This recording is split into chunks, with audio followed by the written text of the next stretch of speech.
Sobre economia agora, a decisão do Copom de manter a taxa básica de juros em 13,75% ao ano, tomada nesta quarta-feira, fez com que aliados do governo Lula e a cúpula do PT voltassem a atacar o presidente do Banco Central, Roberto Campos Neto. O ministro do Trabalho pediu a saída de Campos Neto e Gleisi Hoffmann falou em juros genocidas. Já Lula, durante a abertura do Conselhão, ironizou o Banco Central, federações de comércio e economistas. Vamos aí, a fala do presidente? Tá certo, vamos lá para análise então. Engasopou. Melhor, nem só as aspas são suficientes. Roberto Mota, alguma surpresa nessas reações, Mota? Não, eu queria aproveitar e dar parabéns a Roberto Campos Neto, porque poucas coisas atestam de forma tão clara a idoneidade, competência e a coragem de um homem público do que ser atacado pelo PT. E, na verdade, eu queria aproveitar e fazer uma sugestão. Como várias sugestões que a gente já fez aqui foram acatadas, né, inclusive pelo Congresso, eu queria sugerir que o Congresso, as assembleias legislativas estaduais e as câmaras de vereadores pelo Brasil condecorassem o presidente do Banco Central com a maior honraria que vocês tiverem. Aqui no Rio de Janeiro eu sei que a Alerte é a medalha Tiradentes, porque seria muito fácil pedir exoneração e entregar o Banco Central à sanha petista. Seria muito fácil deixar de ser alvo desses ataques irresponsáveis, mentirosos e imorais que ele está sofrendo. Mas o presidente do Banco Central, Roberto Campos Neto, escolheu o caminho mais difícil, o caminho certo. Ele escolheu cumprir a missão que foi dada a ele. E a cada dia adicional que ele permanece na presidência do Banco Central, é mais um dia em que o monstro da inflação, o monstro do desemprego, o monstro da destruição econômica, da recessão, fica longe do Brasil. Então, pela sua determinação, pela sua coragem, pela sua competência, Roberto Campos Neto merece todas as homenagens dos brasileiros. Agora sim, antes do comentário do Zé, vamos ver o que disse hoje o presidente Lula sobre os juros. Todo mundo aqui sabe que esse conselho pode até discutir taxa de juros se quiser. A Fiesp precisa tomar muito cuidado para falar de juros. A Federação do Comércio, muito cuidado. As indústrias têxteis, muito cuidado. Todo mundo tem que ter cuidado. Ninguém fala de juros. Como se um homem sozinho pudesse saber mais do que a cabeça de 215 milhões de pessoas. Pavinato. Eu achei que ele tivesse, o assunto que ele estivesse falando, que só homem pode falar, é desinformação, fake news, e também tem um outro assunto, né? Urnas.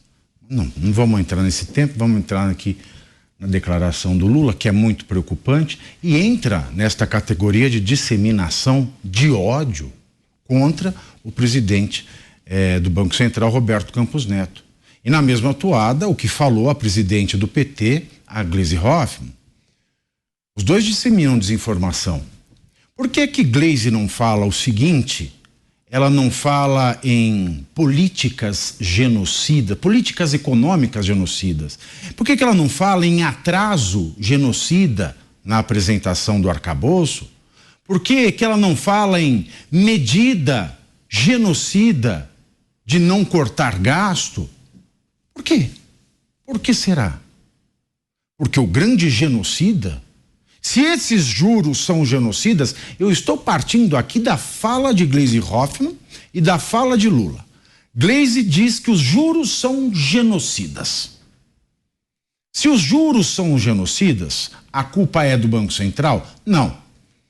A culpa é do CMN, Conselho Monetário Nacional, que antes da reunião do Copom, que decide se vai manter, elevar ou baixar os juros, coloca a meta da inflação.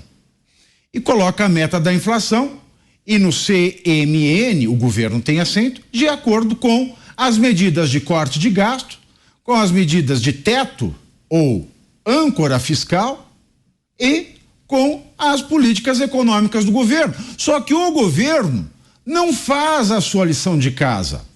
Toda hora tem uma desculpinha esfarrapada. Aí o CMN não resolve nada, chega-se no Copom, a única medida é ter os juros. Então, na verdade, o genocida é o Lula.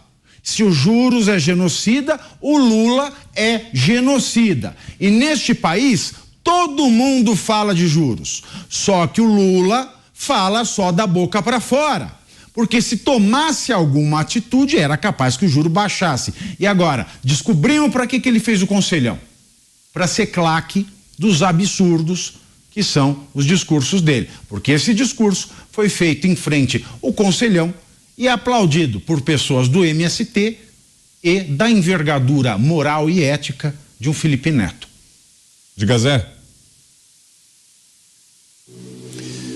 Pois é, olha, o CMN, Pavinato, aqui a gente chama o CMN de CMN. O CMN tem razão, o CMN analisa as bases da economia e as projeções e não inventa, vai atrás de dados e chegou à conclusão de que a inflação não está controlada, não vai cair e por isso os juros devem ser mantidos exatamente para controlar a inflação, o que é um bom sinal. Lula falando mal do próprio Banco Central, está falando mal do próprio governo. O Banco Central é governo. Só que existe uma regrinha de que ele não pode trocar o presidente do Banco Central. Mas o governo não é de Lula, o governo é do Brasil. E o governo indicou o Campos Neto para a presidência do Banco Central, que foi aprovado pelo Senado Federal. Mas ele é governo, então é Lula falando mal do próprio governo. E juros é o sintoma, é a realidade. Se os juros estão altos, é porque a realidade que Lula está apresentando ao país não é boa. Hoje, por exemplo, eu acompanhei um depoimento muito importante do ministro da Defesa, José Múcio, e dos comandantes das forças. E por que eu me lembrei? Porque tudo fala de orçamento. As Forças Armadas brasileiras estão sendo sucateadas. Se investe aqui um pouco mais de 1% do PIB. Todos os países investem na faixa de 4%. E Forças Armadas é como manutenção, você não pode descuidar. Se você não cuida da parte elétrica, da manutenção da sua casa, um dia você chega, a luz apagou, foi tudo embora e não tem como consertar. É preciso fazer um novo projeto e fica muito mais caro e muito mais difícil. Não se monta umas Forças Armadas de uma hora para outra. E fiquei muito interessado no depoimento do almirante Marcos Olsen, que é da Marinha, ele mostrando ali que é preciso levar os investimentos do Brasil a algo em torno de 2% do PIB, né? E aos poucos. Isso daria ali cerca de 30 bilhões, 10 bilhões para cada uma das forças. Esse dinheiro daria para construir por ano um navio importante, o desenvolvimento tecnológico embarcado no navio, também mão de obra, quer dizer, isso tudo, a indústria da defesa é uma indústria importante e requisitada e o Brasil está jogando fora. Tudo isso, sabe por quê? Porque não há uma coordenação. E é importante dizer que o ministro da Defesa, José Múcio, e os comandantes foram muito respeitados no Senado Federal e houve todo ali um debate técnico e demonstrando que realmente é preciso investir mais na área de defesa do Brasil, da indústria da defesa do Brasil. O Brasil está ficando para trás e nós temos pelo menos que eu sei de 2 navios, uma fragata e outro navio sendo construído, um de apoio às operações na Antártida, que é importantíssimo, tecnologia embarcada, e não fica muito caro, e o resultado tecnológico é muito grande. Tudo isso por quê? Porque o orçamento está preso exatamente em gastos que não são bons, ou seja, não olham para o futuro. Não é investimento como hoje eu pude ver na apresentação lá do ministro da Defesa e dos comandantes das forças.